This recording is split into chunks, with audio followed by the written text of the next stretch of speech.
lakok ning hasta serisuan.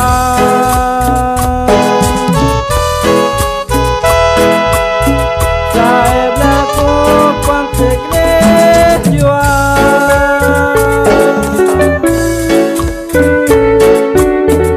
Entolikam kenak takwang keakjuan.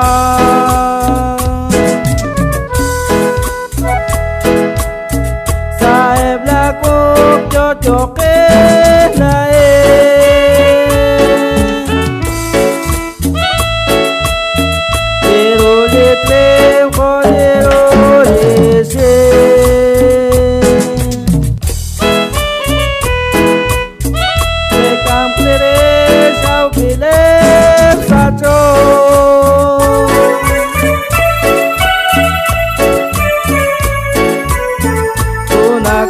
am cholakaran utamo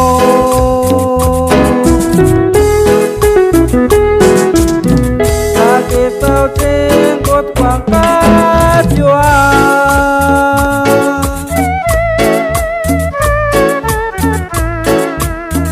Saeb lakok ting hasta serisuan.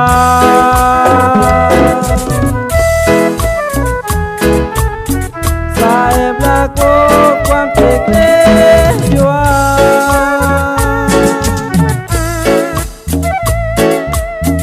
Entolikam kenak takwang keakjuan.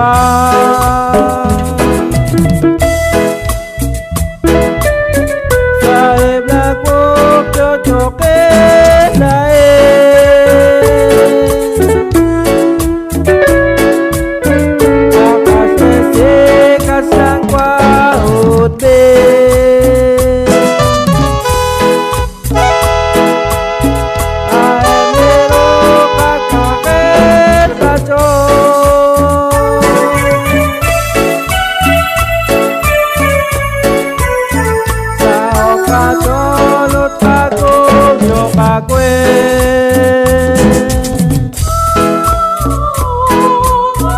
Cakul kakwa kolit amaye.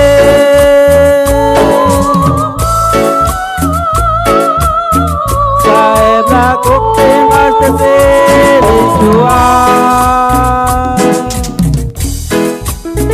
Saeb lakok pang seglejuan.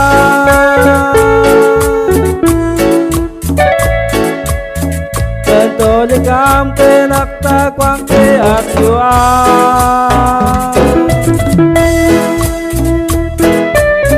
Saeb lakok cocok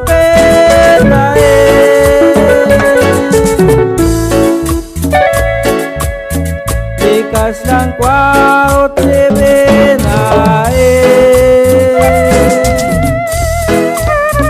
Nakwas kikeli kakwa kesos.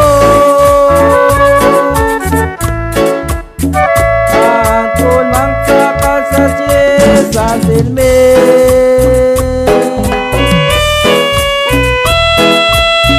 Apa parus jelak tololke.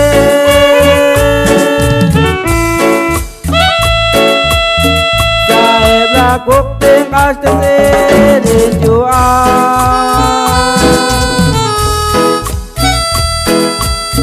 Saeb lakok pang seglejuan. Entolikam kenak takwang keakjuan.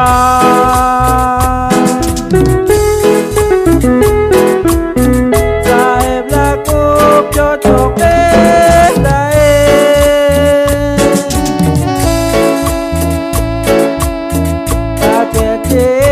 kakek kakek